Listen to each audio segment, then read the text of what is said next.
ගොඩක් වෙලාවට සෙම තියන අය ඉන්නවා, අපේ අම්මලා, අච්චම්මලා ඉන්නවා. ඉතින් එයාලා කැමති නැහැ කන්න සීතල කරපු පුඩින් වර්ග.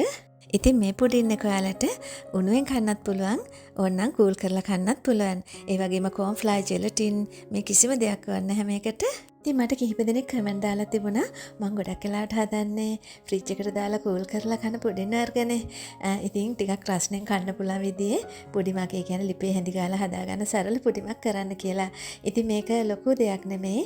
ඔයාලට විනාඩි 5ක්වත් යන්නේ නැහැ මේ පුඩින් එක හදාගන්න. ඒ වගේම හරිම රසයි.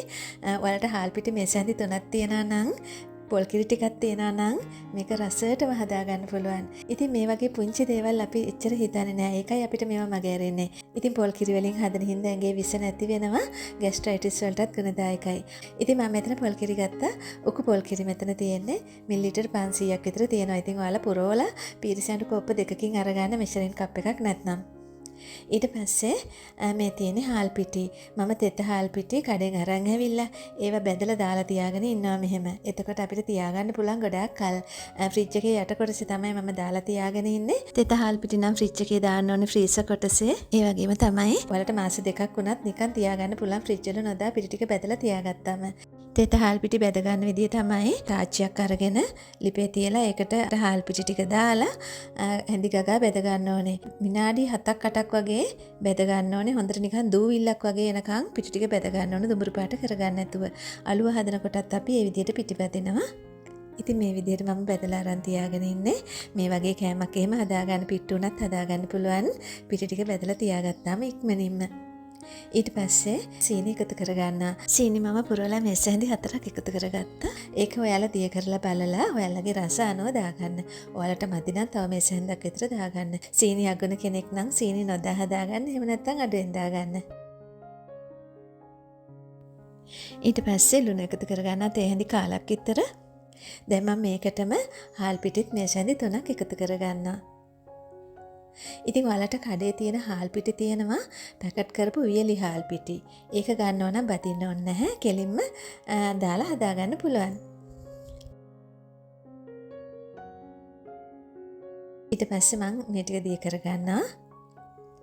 හොඳට කලවම් කරලා බලන්න ඕනේ ඔයාලගේ රස අනුව තියනවාද කියලා සීනි එහෙම.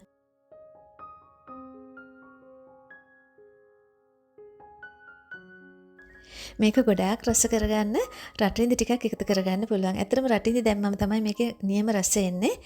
රටින්දි ටිකක් අරගන්න. ඒක එහෙමම තියලා මේක ටිකක් ලස්සන පැණි පාටට හදාගන්න ඕන හින්දා කැරමල් එකක් හදාගන්නයි යන්නේ. භාජනයක් ලිපේ තියලා ඒකට සීනි මේසෙන්දි දෙකක් දාගත්තා. ඔයාලට හිතනවා නම් මේක අනවශ්‍යයි කියලා නිකම්ම හදාගන්න.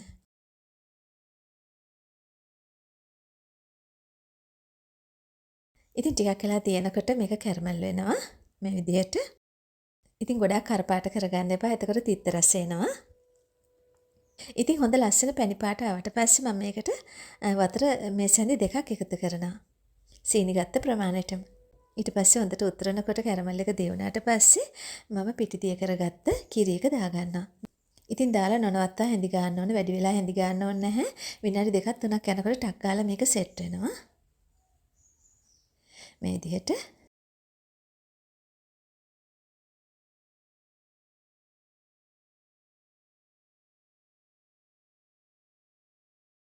ඉතින් මට රටින්දි ටිකේ ඇට ටික අයින් කරගන්නත් බැරි වුණා. මම ලිප් ඔෆ් කරලා ඇට ටික අයින් කරලා ටක් ගාලා එකතු කරගත්තා මේකට කෑලි කඩලා. ඉතින් ඔයාලා මේක හදන්න කලින් ඒක කරගන්න. ඊට පස්සේ හොඳට කලවම් කරගන්න ඕනේ. දැන් හරි. ඔන්න ඉතින් සූදානම් මේක රස්නෙන් කන්න පුළුවන් පුඩින් එකක්. ඉතින් මේකම තමයි තව ටිකක් වෙලා ලිපේ තියලා හොඳට මේක කැටි කරලා කෑලි කපලා කන්නෙත් අපි කිරි කෑලි කිරියා කියලා අපි කිරි දාන වලටත් හදන්නේ. මේක ටිකක් ඝන කරලා තමයි හදන්නේ. ඊට පස්සේ ගෙදර තිබිලා වියලි මිදි ටිකකුත් මේ විදිහට එකතු කරගත්තා. ඉතින් ඔන්න ඔයාලට සරලව ලේසියෙන් පහසුවෙන් ඉක්මනින් හදාගන්න පුළුවන්. ඉතින් උණුවෙන් කන්න ඕන අය උණුවෙන් කන්න, සීතල කරලා කන්න ඕන අය ෆ්‍රිජ් එකේ දාලා කන්න. ඉතින් මගේ වීඩියෝ එක අද ප්‍රයෝජනවත් වෙයි කියලා හිතනවා නම් ඔයාලට ලයික් එකක් දාන්න. ඉතින් තව දේවල් තියෙනවා නම් ලියන්න කමෙන්ට් එකක් විදියට කමෙන්ට් සෙක්ෂන් එකේ මම පුළුවන් විදියට ඔයාලට වීඩියෝ අරන් එන්නම්. ඉතින් සබ්ස්ක්‍රයිබ් එකක් දාන්න අමතක වෙච්ච කෙනෙක් නම් සබ්ස්ක්‍රයිබ් එකකුත් දාගෙනම යන්න. ඉතින් ගිහින් එන්නම්. සුබ දවසක් නිරෝගී දිවයක් ඔයාලා සියලුම දෙනාට.